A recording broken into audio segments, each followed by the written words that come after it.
અંદર પણ જે રીતે વરસાદની આગાહી કરવામાં આવી છે, કચ્છમાં મુન્દ્રાની અંદર 4.5 ઇંચ જેટલો વરસાદ વરસ્યો, જ્યારે કે માંડવીમાં પણ 3.5 ઇંચ વરસાદ નોંધાયો ગત રાત અને આજે સવારથી જ કચ્છ પર મેઘો મહેરબાન થયો છે। કચ્છના માંડવીમાં 4 કલાકની અંદર 4 ઇંચથી વધુ વરસાદ વરસી ચૂક્યો છે।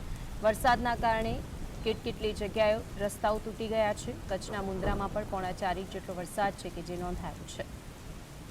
કચ્છની અંદર પણ ભારે વરસાદની આગાહી જ્યારે કરવામાં આવી છે, ત્યારે ગાંધીધામ, ભુજ, અબડાસાની અંદર 1 ઇંચથી વધુ વરસાદ વરસી ચૂક્યો છે।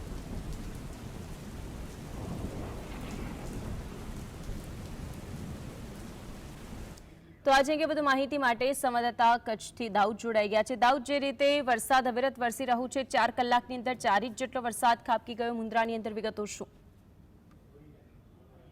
જે કચ્છની વાત કરીએ તો જે પ્રમાણે આગાહી આપવામાં આવી છે, કચ્છ રેડ એલર્ટ તરીકે જાહેર કરવામાં આવ્યું હતું, ત્યારે રાપરથી લઈ અને નારાયણ સરોવર સુધી છેલ્લા 3 દિવસથી અનરાધાર વરસાદ વરસી રહ્યો છે। ત્યારે ગત મોડી રાત્રિની જો વાત કરીએ તો રાપરથી લઈ અને ગાંધીધામ સુધીમાં 3 ઇંચ જેટલું વરસાદ પડ્યું છે। તો મુન્દ્રા અને માંડવીમાં 4 કલાકમાં 4 ઇંચ બંને વિસ્તારોમાં વરસાદ વરસતા જે નીચાણવાળા વિસ્તારો છે તે પાણીમાં ડૂબી ગયા હતા। લોકોના ઘર સુધી પાણી પહોંચી ગયા છે। તો ખેડૂતો હતા તે ખેડૂતોના ખેતરોમાં પણ પાણી ભરાઈ જતા ખેડૂતો મુશ્કેલીમાં મુકાયા છે। અને જો અબડાસાની વાત કરીએ, અબડાસા અને નખત્રાણામાં તો તે પણ ખેતી પ્રધાન તરીકે ઓળખવામાં આવે છે આ વિસ્તાર, તો ત્યાંના ખેડૂતો પણ ખેતીનો જે પાક છે તેમનો ધોવાણ થઈ ગયો છે ભારે વરસાદને પગલે। સતત 3 દિવસથી વરસેલા વરસાદના કારણે અબડાસા અને નખત્રાણામાં ખૂબ જ નુકસાની કરી છે। અનેક જગ્યાએ જે કોઝવે અને પાપડીઓ તૂટી છે, તો ક્યાંક રસ્તા તૂટવાની ઘટનાઓ પણ સામે આવી છે। તો જ્યારે ભુજની વાત કરીએ તો ભુજમાં પણ ગત રાત્રિથી અત્યાર સુધીમાં 3 ઇંચ જેટલું વરસાદ વરસી ગયું છે।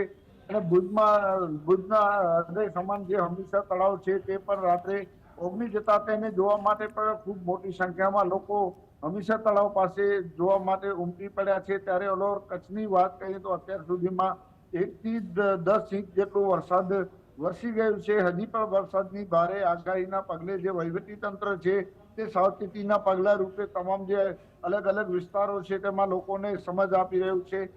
કોઈ પણ કોઝવેમાં ન જવું અથવા તો કોઈ પાપડી પાર ન કરવી। તો અત્યાર સુધીમાં વરસાદના લીધે તણાઈ જવાથી 4 લોકોના મૃત્યુ પણ થઈ ગયા છે। ત્યારે કચ્છ કલેક્ટર વારંવાર લોકોને અપીલ કરી રહ્યા છે તે અન્ય સરપંચો છે જે ગામના, તેઓને પણ આ બાબતમાં સમજ આપવામાં આવી છે। લોકોને કઈ રીતે સમજાવવા જે સરપંચો છે તેઓ પણ પ્રયાસ કરી રહ્યા છે, કારણ કે કચ્છમાં જે રીતે વરસાદ વરસ્યું છે, નદી, નાળા અને ડેમો તમામ છલકાઈ ગયા છે। તો આ કોઈ સૌંદર્ય દ્રશ્યો જોવા માટે લોકો જોખમ ન કરે તેવી અપીલ કચ્છવાસીઓને કલેક્ટર પણ કરી રહ્યા છે। જી દાઉદ, ભારે વરસાદની આગાહી જ્યારે કરવામાં આવી છે, ત્યારે આપે કહ્યું કે ભુજનું હમીરસર તળાવ એક તરફ ઓવરફ્લો થયું છે, બીજી તરફ અમુક દ્રશ્યો એ પણ સામે આવે કે જ્યાં રસ્તાઓ તૂટી ગયા છે અને ત્યાંથી એક માર્ગથી જોડતો બીજો માર્ગ છે તે પણ નથી મળી રહ્યો, ત્યાંની શું પરિસ્થિતિ છે?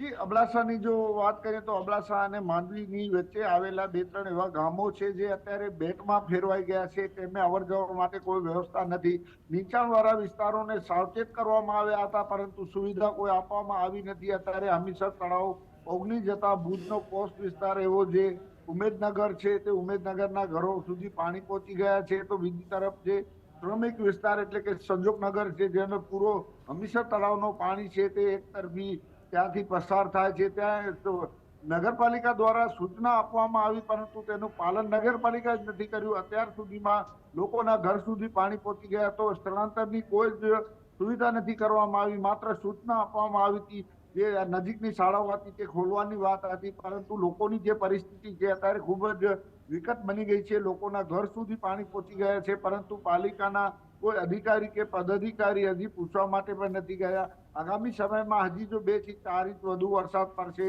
તો હમીરસર તળાવ છે પોતાનું રૌદ્ર સ્વરૂપ ધારણ કરશે, અને જે નીચાણવાળા જે વિસ્તારો છે તે આસપાસમાં ઘર જે બેટમાં ફેરવાઈ જાય વિસ્તારો, તેવી પણ શક્યતાઓ હમીરસરના કારણે જોવા મળી રહી છે। જી બિલકુલ દાઉદ, આપ અમારી સાથે જોડાને વિગતો જણાવી તે બદલ